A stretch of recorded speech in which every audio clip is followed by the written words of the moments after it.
네, 자 작년 이맘때쯤 트럼프 대통령의 예루살렘 선언에 따라서 미국 대사관을 텔아비브에서 이스라엘로 이전을 하면서 크게 좀 문제가 됐었던 적이 있었는데요. 이번에는 중동 전쟁의 화약고라 불리는 이 골란 고원을 이스라엘 영토로 인정을 하면서 중동 정세가 다시 한번 꼬이고 있습니다. 중동상 원유에 크게 의존하는 우리로서는 이 문제에 집중을 하지 않을 수가 없는데요. 오늘은 이 이슈에 대해서 살펴보도록 하겠습니다. 한국경제신문의 한상주 논설위원 나오셨습니다. 안녕하세요. 네, 안녕하십니까? 네.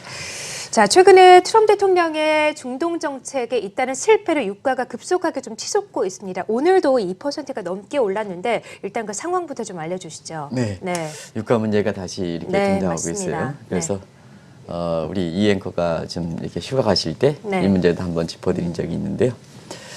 보통 그 중동 정세에 보면은 트럼프가 출범 이후에 그 5번 연속 대실패다. 또 오늘 그 조치까지 이렇게 보면 5+1 이렇게 실패다 이렇게 얘기하고 있거든요. 그러면 이런 얘기들이 왜일까 하는 이런 각도에서 좀 이렇게 최근에 주가를 그 급등시키는 트럼프의 그 대외 정책, 중동 정책에 대해서 한번 종합적으로 보도록 하겠습니다. 첫 번째로 발을 꼬이게 한 것이 사실 오바마 지휘기 차원에서 출범 첫 해 2017년 6월 달에 사실은 오바마 대통령 같은 경우에는 이란을 좀 중동의 그 포스트로 세웠는데요. 그래서 핵협정 타결이라든가 이란에 대해서 제재를 좀 푼다든가 이런 조치가 됐었거든요. 근데 트럼프가 들어오면서 대외 정책의 가장 선두격이 오바마가 잘 된 것을 지우는 차원에서 2017년 6월에 트럼프가 느닷없이 시아파의 맹주인 이란에 대비해서 수니파의 맹주인 사우디를 방문했다는 것은 잘 아실 거로 이렇게 생각합니다. 이것이 그 첫 번째 실패다 이렇게 이제 보시면 되겠습니다. 여기서부터 중동 정세가 꼬이기 시작하면서 두 번째 실수는 2017년 이렇게 12월 달에 예루살렘 선언입니다. 이 예루살렘 선언은 잘 아시겠습니다는 이스라엘의 수도가 텔아비브였었죠. 그래서 미 대사관을 이렇게 텔아비브에 놓였었는데요.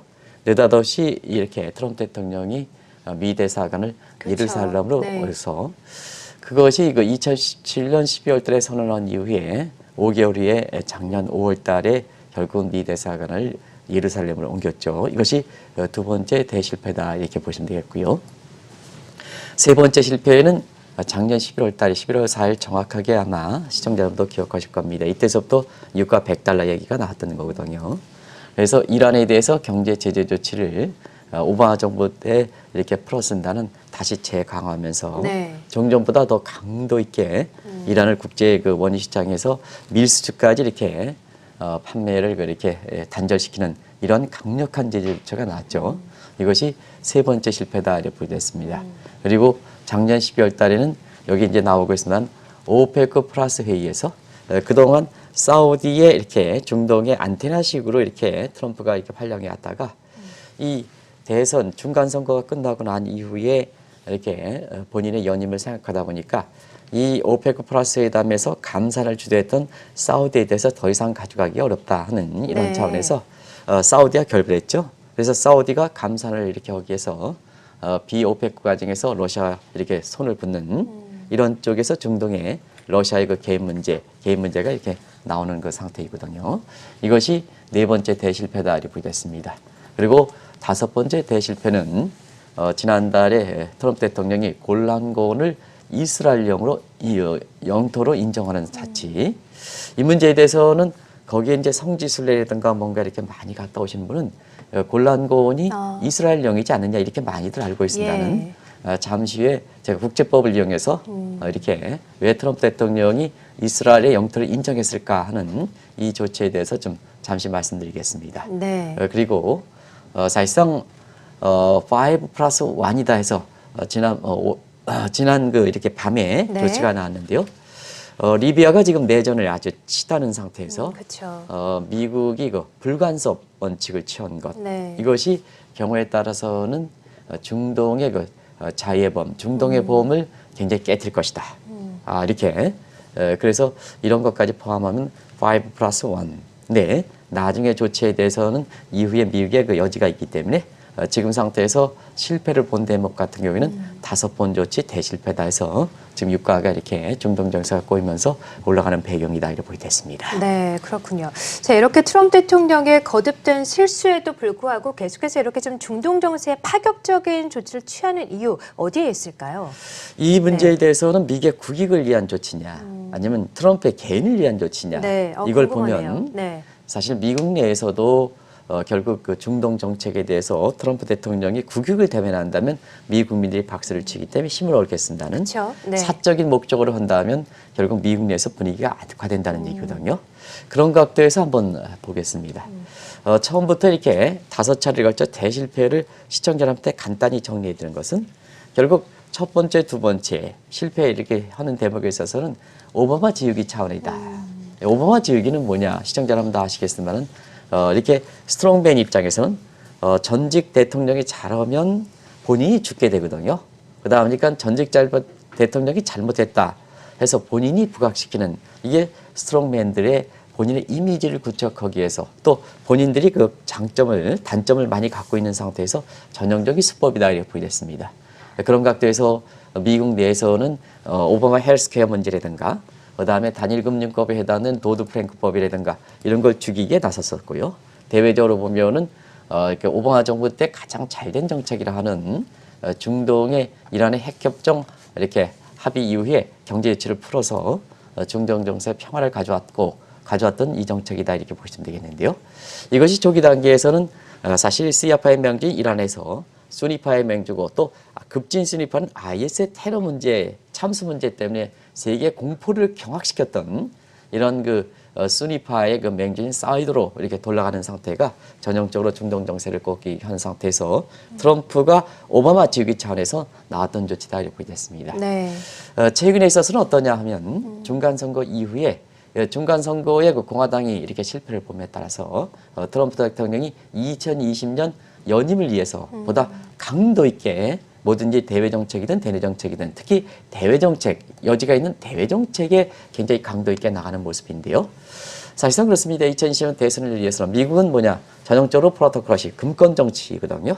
누가 정치적 자금을 많이 지원금을 이끌어내느냐 네. 하는 거거든요. 시청자 여러분도 잘 아시겠습니다는 이런 상태에서 미국의 금융계라든가 재계라든가 경우에 따라서는 기업계라든가 학계까지 이거 지원에 이렇게 주변하는 사람들이 유대인입니다. 네. 그래서 2020년 대선을 위해서는 지금 상태에선 뭐 중국과의 문제라든가 중동 문제라든가 북한 문제라든가 대외 정책에서는 하나같이 실패를 한 대목이고요.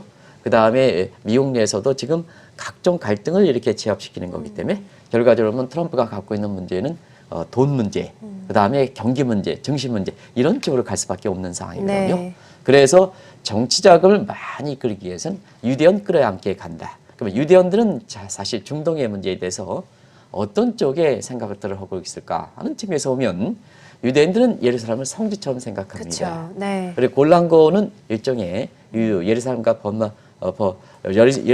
예루살렘과 버금될 정도로 이스라엘령으로 연정받기를 인정하는 이러한 사람들이거든요.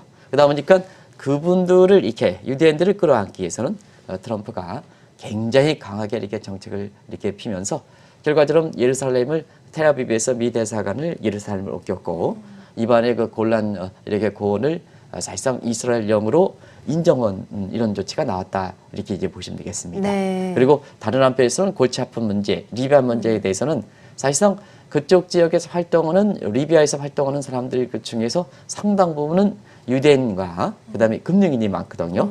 그래서 종전의 그 간섭주의 청교도 정신의 간섭주의에서 탈피해서 사실상 뭐냐 니네 문제는 니네 문제다 이렇게 하는데요. 꼭 중동 문제라든가 이런 문제는 또 개입하고 있지 않습니까? 네, 이것도 그렇죠. 좀 잘못된다는 문제거든. 네. 주한 미군 그 주둔국에 대해서는 당신네 나라를 한국이 비용을 대라 이런 청교도 정신 세팅하는 상태에서 무간섭주의로 이렇게 나오고 있는데요. 리비아 문제에서는 정작 미국이 이렇게 그 간섭을 할 필요가 있는 거거든요. 중동의 아랍의 보험을 이끌어가는 데는 미국의 역할이 상당히 중요하거든요. 그런데 지금 리비아 내에서는 1,500개 여기에 테러 단체들이 아주 기승을 부리면서 네. 이것이 2015년서부터 서부와 동부로 이렇게 나아진 상태거든요. 이것이 지금 갈등을 보이는데 정작 핵심적인 포인트가 될 때는 트럼프 대통령은 골치 아프다. 자, 유대인들 나와라.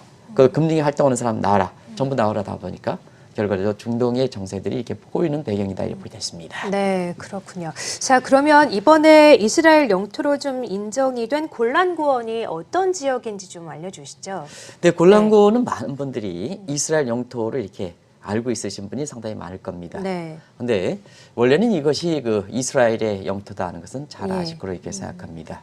그래서 아시겠습니다만 골란고원이 왜 이렇게 역사적으로 보면 이 골란고원을 두고 굉장히 최근에는 이스라엘과 다른 그 이렇게 아랍인 간의 갈등 문제로 이렇게 되고 있습니다는 역사적으로 보면 가장 이 골란고원을 두고 중동 지역에서는 아주 뿌리 깊은 분쟁의 씨앗이 됐던 요인은 시청자 여러분도 우리 그 정 PD께서 이렇게 준비했던 이런 그 골란고원 잘 이렇게 표현했죠. 그래서 골란고원이 전략적으로 보면 위쪽은 레바논, 동쪽은 시리아, 네.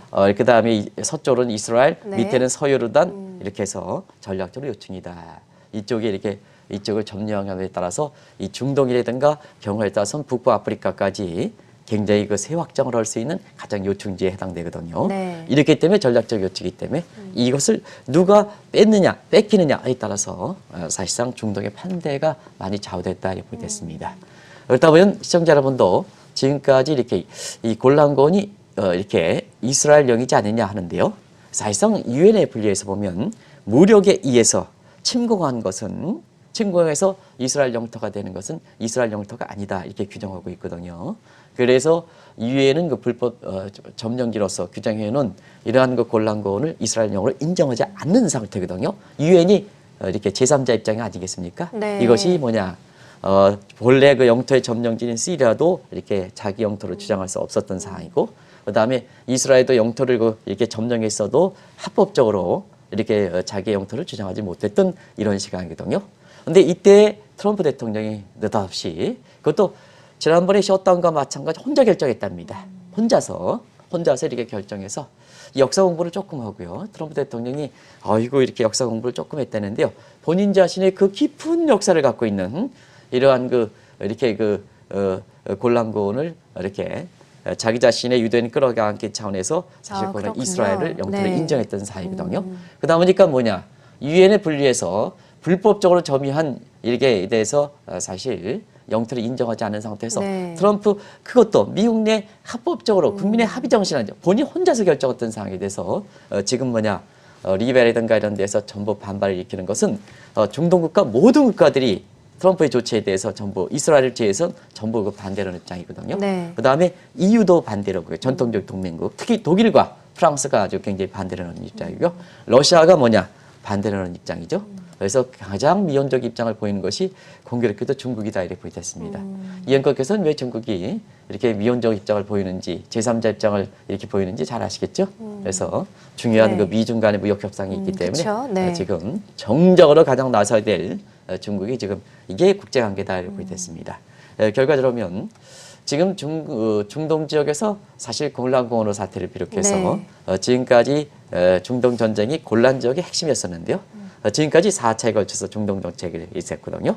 그리고 이스라엘이 이 골란고원을 점령했던 게 3차 중동 정책이었습니다. 네. 근데 중동 전쟁이었습니다. 근데 지금 상태에서는 5차 중동 전쟁이 발생하는 것이 아니냐 하는 실제 발생 여부 방식이 이렇게 우려가 나오면서 사실 국제화가 급등하는 배경이다 이렇게 이제 보시면 되겠습니다. 네, 그렇군요. 자, 방금 말씀을 해주신 것처럼 중동 정세가 앞으로 더 꼬일 가능성이 있다 말씀해 주셨는데 이번 골란고원 좀 인정으로 중동 정세가 앞으로 좀 어떻게 될까요? 원래 역사적으로 갈등이 심한 국가는 사실상 모두 통합하는 건 사실상 어렵고요. 아, 그럼요. 어렵고요.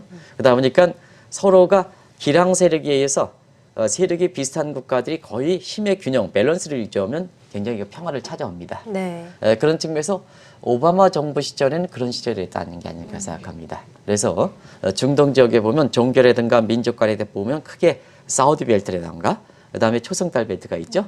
그런 상태에서 사우디 벨트는 뭘까 하는 측면은 사실 수니파의 맹주는 이렇게 사우디가 주도되면서 이 사우디는 전통적으로 보면은 이스라엘과 이렇게 사실상 친이스라엘 정책을 취했던 상태고요. 여기에 최근에 미국이 이렇게 들러붙다 보니까 트럼프 정부 입장에서 그동안은 사우디와 이스라엘과 미국 간에 이렇게 사우디 벨트가 굉장히 공고를 했습니다.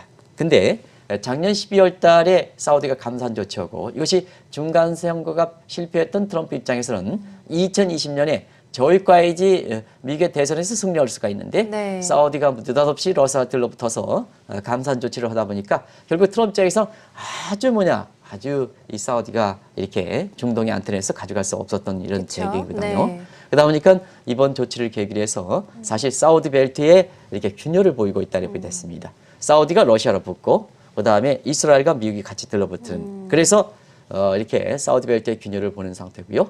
그다음에 초승달 벨트는 더 공고히 오고 있다는 게 됐습니다. 이 골란권을 이렇게 원래 그 원점지는 시리아거든요. 시리아는 사실상 말해 시아파의 이란과 함께 맹주격에 해당되거든요. 그러다 보니까 이번에 골란권의 트럼프 대통령이 인정을 계기로 해서 사실 이란과 그다음에 시리아와 예멘과 러시아가 들러붙은 계기가 되거든요. 그러다 보니까 시청자분은 아시겠습니다는 자 어떠냐면 사실 사우디 벨트는 균열을 보이고 네. 그다음에 초승달 벨트는 더 공고하고 이런 상태에서 네. 자, 이 균열을 보이는 사우디 문제에 대해서 어떨까 하는 측면에서는 미국의 입지가 많이 약화된 상태거든요. 왜냐하면 IS의 주둔군을 철수했죠. 네. 왜냐하면 사실상 그 세계 인류 평화를 한다는 보면 IS 이렇게 극진 순위파의 테러 단체가 인류를 위해서 또 우리나라도 뭐 빈군 사건이 이렇게 같이 있습니다는 참수를 해서 전 세계 인터넷에서 이렇게 극악무도한 장면을 본 점을 가면다면 세계에서 보면 평화의 입장으로 보면 유엔과 함께 미군의 그 주둔이 IS에서 필요했지 않았냐 생각하는데요. 트럼프 때 이때 이해관계 때 이것마저 철수한 상태거든요. 이런 상태에서 초승달 벨트가 더 공고하는 상태에서 이번에 어제죠. 이란에 대해서 테러 단체를 처음으로 지정했던 이 문제거든요. 네. 그러다 보니까 뭐냐 결과적으로 지금의 중동 지역에서는 자 오페크 그다음에 더 발전된 형태의 오페크 플러스와 미국도 아니고 트럼프 입장들, 트럼프의 어떤 이너서클과 같이 균열을 더 보이는 것이 아니냐 해서 첫 번째 갈등 문제는 사실 오페크의 중동 국가들과 그다음에 넓게 보면 오페크 플러스와 트럼프 대통령의 개인 간의 갈등 문제 이게 더 심화되는 게 아니냐 하는 것이 바로 이런 배경에서 나온다고 보겠습니다. 네, 그렇군요. 자, 이렇게 좀 중동 정세가 위태위태한데 중동 정세가 깨지는 것뿐만이 아니라 좀 8년 동안 유지해 왔었던 아랍의 봄도 깨질 위기에 처해 있다고 하던데 어떻습니까? 네, 아랍의 봄은 굉장히 중요한 문제였죠. 아마 7년 전, 8년 전에 햇수로 8년째고 만으로 7년째 이렇게 네. 보면요. 2011년에는 두 가지 이슈들이 있었죠. 중시 입장에서는. 하나는 미국 내에서는 셧다운 문제로 해서 연방정부의 부채 한도를 이렇게 초월함에 따라서 셧다운 문제 이렇게 되고 셧다운 문제에서 발생하다 보니까 미국의 양대 평가에는 S&P가 미국의 2차 세계대전 이후서 유지했던 트리플 A 등급 최상의 등급을 AA 플러스로 한 단계 낮추는 상태에서 미 달러가 이렇게 제2의 통화로 전락하지 않느냐 하는 상태에서 지금의 현존 통화인 위안화 그다음에 엔화 유로화가 이렇게 달러를 대신할 수 없다면 결과적으로 보면 금이 되지 않겠느냐 해서 네. 당시에 월뱅크의 그 총재였던 로버트 저릭 같은 경우에는 근본위기를 주장하자 해서 아마 그때 당시 한국은행의 김증수 총재께서도 이렇게 96톤의 금을 샀던 상황이거든요. 예. 그래서 일부의 그 골드뱅킹의 전업호는 일부 시중은행이 당시에 온스당 1960달러 했던 것이 지금 3,000달러 간다 해서 그때의 이 금을 많이 사도록 권장했는데요. 그렇군요. 그걸 네. 결과적으로 보면 제가 이렇게 어떤 강의라든가 학생들 강의할 때는 이렇거든요. 다 그런 거 아닙니다. 네. 오해를 하지 마시기 바랍니다. 정부와 정부의 유사기관이 이렇게 금을 사면 이게 선제적인 조치입니까? 아니면 후행적 조치입니까? 제가 이게 너무 뒷담화다 이런 표현을 쓰거든요. 그런데요. 네. 이게 그거는 사실상 민감한 문제이기 때문에 대답을 안 하시는 것 같습니다. 근데 네. 대부분 다 이렇게 후행적 조치 뒷담화다 해서 대부분 다 정부가 먼저 하면 다 그런 거 아닙니다. 정부의 그 관료분들이 이 방송을 보면 굉장히 서운하실 것 같아서 근데 투자 관점에서는 선행이기 때문에 이 뒷담화 치면 안 거든요. 상투를 잡게 되거든요. 결과적으로 그때 금을 샀던 사람이 온스당 1960달러에서 한때는 1,100달러까지 무너져서 50% 폭락하는 상태에서 금을 투자했던 사람들이 굉장히 좀 이렇게 손해를 봤는데요.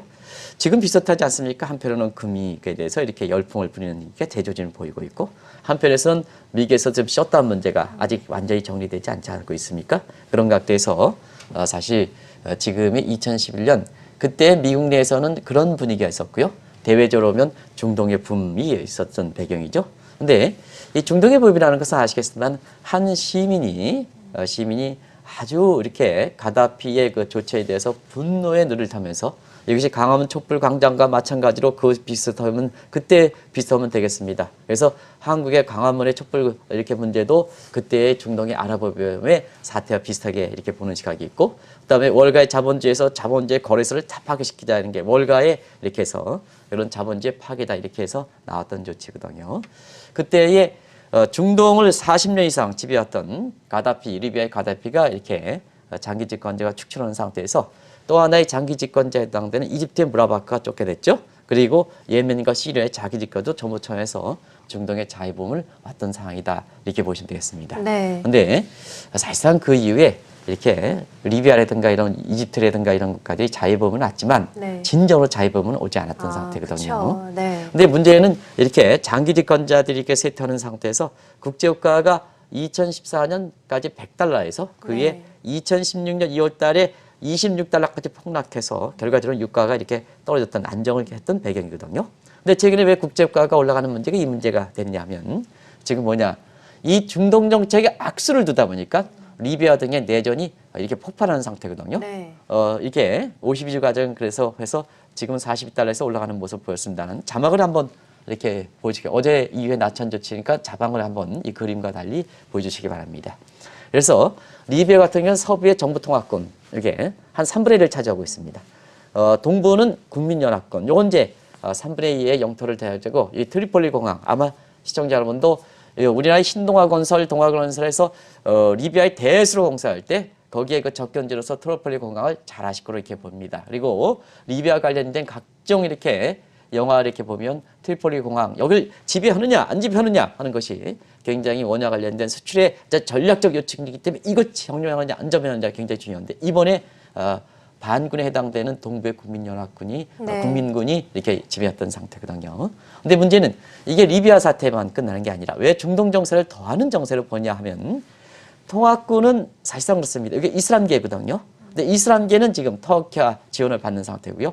국민군은 사실상 정통적으로 유럽의 중동의 그 어떤 이질교 그래서 이집트의 지원을 받는 상태거든요. 그래서 요게 리비아 내전이 경우에 따라서는 8년 전에 찾아왔던 중동의 아랍의 봄을 이렇게 싹 가시면서 꽃을 지게면서 사실 지금의 곤란권의 사태에 따른 이런 그 중동 정세와 함께 이렇게 상승작용을 일으키는 게 아니냐 해서 이것이 국제뉴스에 오늘 탑뉴스로 등장하는 배경이다 이렇게 보여졌습니다. 네, 그렇군요.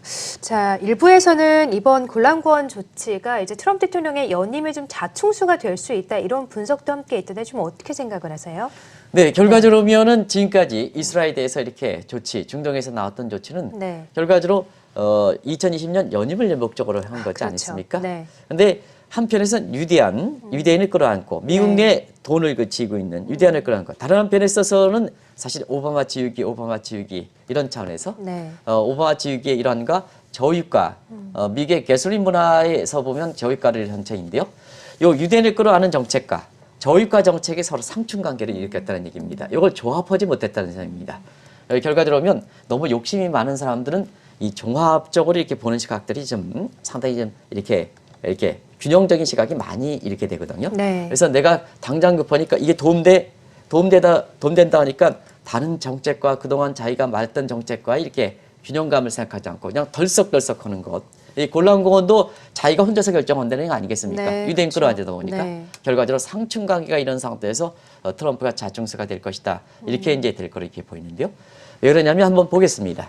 우리가 보면 이 중동과 관련된 정책의 또 하나의 정책은 이 저유가를 위해서 자꾸 유가가 떨어질 때마다 감산해가는 오페크를 붕괴시키는 조직이었었죠. 그래서 작년 12월 오페크 플러스 회담 이 회담 직전서부터 트럼프 대통령이 오페크를 붕괴시키겠다 하는 이런 쪽의 오페크 붕괴 운명선이 나왔었죠. 실질적으로 보면 이것이 이런 그 조치에 일어나서 카타르가 1961년 오페크가 창설될 때 이게 사실 그 창립국이었는데도 불구하고 올해서부터 오페크를 탈퇴하는 이런 모습을 보였었죠. 그래서 1920년 창립 이후로 오페크 국가들이 최대의 봉착 걸 것이다. 이렇게 이제 보는데요. 제가 1960년과 1961년 이렇게 서로 이렇게 하는 것은 1920년에 아이디어 나왔고 구체화해서 액션 플랜이 됐던 게 1921년이다. 어떤 기점을 잡느냐에 따라서 조금 인터넷상이라든가 이런 데 좀 달리 나온다 이렇게 보여졌습니다.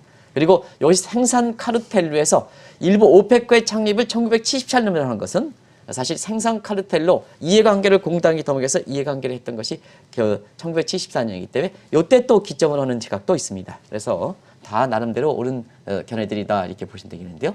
결과적으로 보면 자 이번에 곤란 사태를 계기로 해서 이 오펙 국가들이 더 결색하는 비기가 됐다는 얘기거든요. 아, 그렇군요. 네. 그러면 작년 12월 달에 감산에 대해서 이렇게 120만 배를 했어요. 이게 결석이 이해가 감산에 결석했던 분이 이행하게 된다는 얘기 되는 거거든요. 네. 그러다 보니까 뭐냐.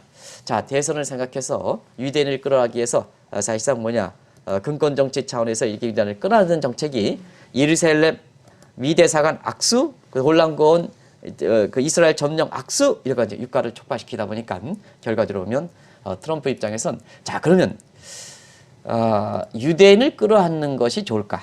아니면 미 국민들의 보편적 차원에서 자동차 문화가 있을 때 유가가 올라가는 것이 어떤 쪽이 표심에 돌될까 하는 측면에서 보면 시청자 여러분도 잘 아시겠습니다는 근권적지 유대인을 끌어안는 것도 이렇게 트럼프 입장에선 전략 선거하기에선 수단이지만 자 미국에서 보면 이 유대인을 끌어안는 상태에서 중동 정세가 복잡해서 유가가 이렇게 지금처럼 올라가면 미 국민들은 보편적으로 사실상 그냥 표심을 1인 1표주이기 때문에 트럼프 입장에서는 표심을 잃을 가능성이 있거든요. 네. 더더구나 트럼프가 부자를 위한 정책을 추진하는 과정에서 지금 역사적으로 자본주의 상징이라는 미국 내에서 소득 불균형이 심화되는 상태에서 전부 공화당, 민주당 후보들이 특히 민주당 후보들이 사회주의 좌파 성향을 들고 나오는 상태거든요.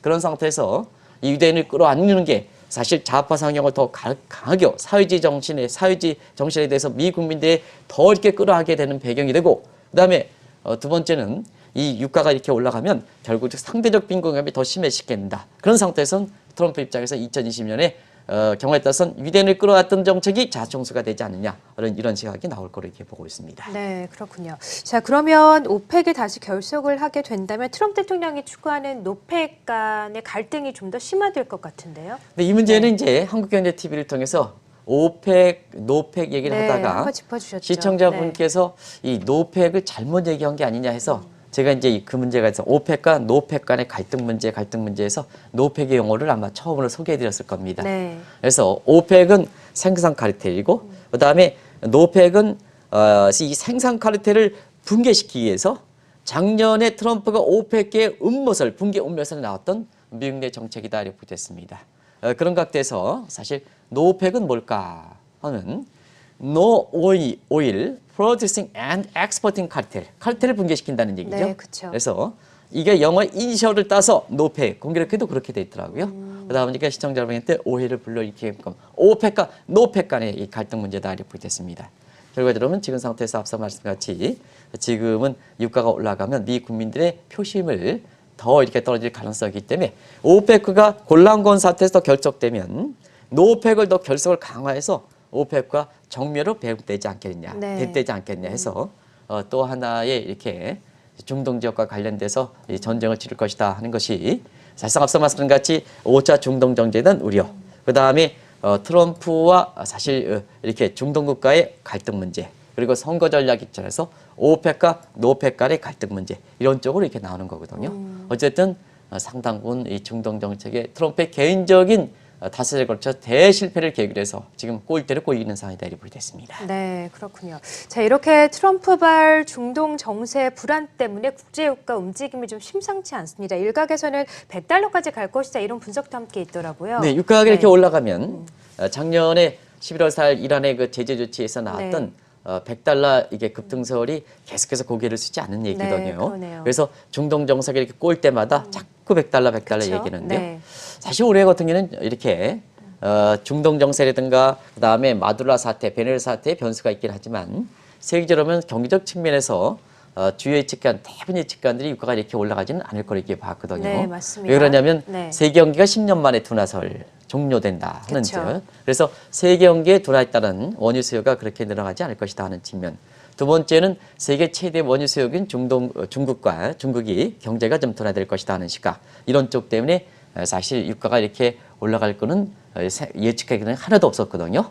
그래서 지금 상태에서 올해 들어서 이렇게 예측 기간이 가장 당혹스러워하는 것은 연초 베이스 유가가 30% 정도 급등하는 상태인데요.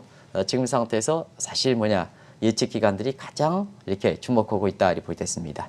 그런데 예측 기관들이 이렇게 보면 아직도 뭐냐, 이 국제유가가 지금의 이러한 사태, 올해 들어서 30% 급등했는데도 불구하고 아직 수정 전망치는 나오지 않은 상태거든요. 네. 그리고 이번에 그렇게 리비아 사태에서 중동 정세 꼬임에 따라서 사실 골드만삭스라든가 이런 유가와 관련돼서 굉장히 투자 이해관계가 있는 골드만삭스도 네. 유가가 올라가면 $70 이상으로는 안 올라갈 것이다. 이렇게 보고 그렇군요. 있거든요. 네. 이 대목은 이제 보겠습니다. 결국 지정학적 위험 부분에 있는 유가 급등 요인은 지속적으로 될 수 있는 요인이 사실 가능성이 적다는 얘기거든요. 네. 결국 펀더멘탈 측면에서 세계 경기 요인, 그 다음에 사실상 최대 원유선 중국 경기 어떻게 되느냐 문제, 그 다음에 이렇게 유가와 관련돼서 달러라든가 금값 문제, 이런 문제가 종합적으로 해서 펀더멘탈 요인, 소위 머큐리 요인에서 많이 결정되는 사항이거든요. 네.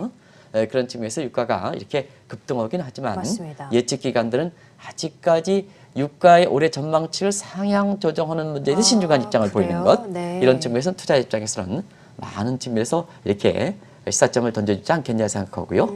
그렇기 때문에 OECD에서는 한국과 같은 이런 원유 수입하는 국가들이 만약에 뭐냐, 이 중동 국가들이 일시적으로 이렇게 복잡함에 따라서 유가가 급등할 때 사실 원유 재고분을 이렇게 가져가지 않을 때는 자, OECD 국가들의 회원국의 경제가 어려운 사태가 발생한다는 얘기거든요. 근데 주정학적 위에서 유가가 올라가는 문제는 그렇게 추세적으로 정착되기가 어렵다는 측면에서 보면, 그러면 그 순간은 어떻게 그 나라 경제를 안정시킬까 하는 측면에서는 OECD에서 이런 것을 방지하기 위해서 3개월의 원유 재고를 이렇게 됩니다. 3개월의 원유 재고를 이렇게 갖도록 권고하고 있습니다. 그러다 보니까 3개월을 쓸 수 있는 재고를 권고하다 보니까 그 중동 사태에서 유가가 급등할 때 그 나라 경제를 안정시킬 수가 있는 거죠. 그래서 이런 모습, 예측 기관들이 지금 신중하게 이렇게 아직 바라고 없다는 입장. 그 다음에 OECD도 이런 사태를 충분히 감안해서 이전부터 회원국에 대해서 원유의 이렇게 3개월치 분을 권장하고 있다는 점, 이런 점을 강조해서 일부 유가가 이렇게 올라가면 바로 이렇게 뭐든지 날것처럼 이렇게 해서 관련된 그 주식이라든가 이런 걸 추천하는 시각도 있는데요. 네. 한번 지켜보는 자세도 중요하다 하는 걸 말씀드리겠습니다. 네, 알겠습니다. 자, 최근 유가의 방향이 심상치가 않습니다. 트럼프의 중동 정책에 잇따른 실패로 유가가 방향성을 잃고 변동성이 심한 장세인데요. 과연 중동 정세는 어떻게 되고 있으며 유가의 방향은 어떻고 관련된 상품을 투자하시는 분들은 어떤 대응책들이 필요한지 이야기 함께 나눠봤습니다. 한국경제신문의 한상두 논설위원과 함께했습니다. 고맙습니다. 네, 고맙습니다.